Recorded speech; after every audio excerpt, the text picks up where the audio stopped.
Venezuela में अमेरिकी सैन्य हमले और राष्ट्रपति निकोलस मादुरो की गिरफ्तारी को लेकर दो बड़ी खबरें मीडिया में आई हैं।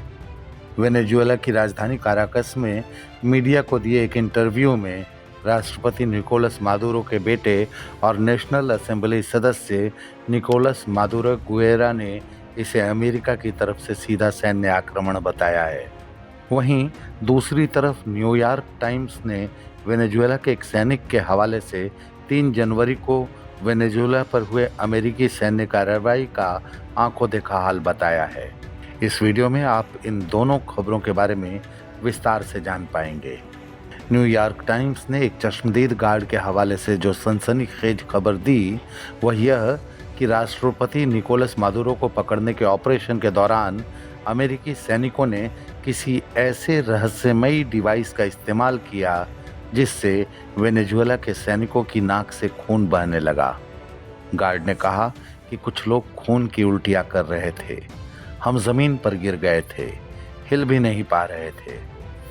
उस सोनिक हथियार या जो भी वह था उसके बाद हम खड़े भी नहीं हो पाए। न्यूयॉर्क पोस्ट को गार्ड ने बताया कि वेनेजुएला के सैनिकों को एक तेज आवाज जैसी शक्ति से बेअसर कर दिया गया था। गार्ड ने कहा कि हम पहरा दे रहे थे, लेकिन अचानक हमारे सभी राडार सिस्टम बंद हो गए। अगले ही पल बहुत सारे ड्रोन हमारे पोजीशन के ऊपर उड़ रहे थे। हमें समझ नहीं आ रहा था कि कैसे रिएक्ट करें। इसके बाद केवल एक छोटी अमेरिकी यूनिट इलाके में घुसी थी जिसमें मुश्किल से 8 हेलीकॉप्टर थे और लगभग 20 सैनिक। गार्ड ने दावा किया कि इस सीमित संख्या के बावजूद अमेरिकियों ने जल्द ही युद्ध के मैदान पर कब्जा कर लिया। गार्ड ने इस मुठभेड़ को एक तरफा बताया और कहा कि वेनेजुएला की सेना अमेरिकी हथियारों की गति और सटीकता के सामने कमजोर पड़ गई थी। हालांकि वेनेजुएला के गृह मंत्रालय ने कहा कि 3 जनवरी के ऑपरेशन में उसके सुरक्षा बलों के लगभग 100 सदस्य मारे गए। दूसरी तरफ काराकस में मीडिया को दिए एक इंटरव्यू में मादुरो गुएरा ने 3 जनवरी की तड़के हुए हमले की पूरी कहानी बताई है।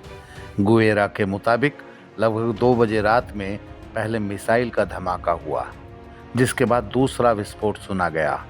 इस दौरान उन्हें समझ आ गया था कि उनके देश पर हमला हो रहा है। उन्होंने तुरंत अपने पिता से संपर्क करने की कोशिश की, लेकिन कॉल कट गई और इसके बाद उनका संपर्क टूट गया।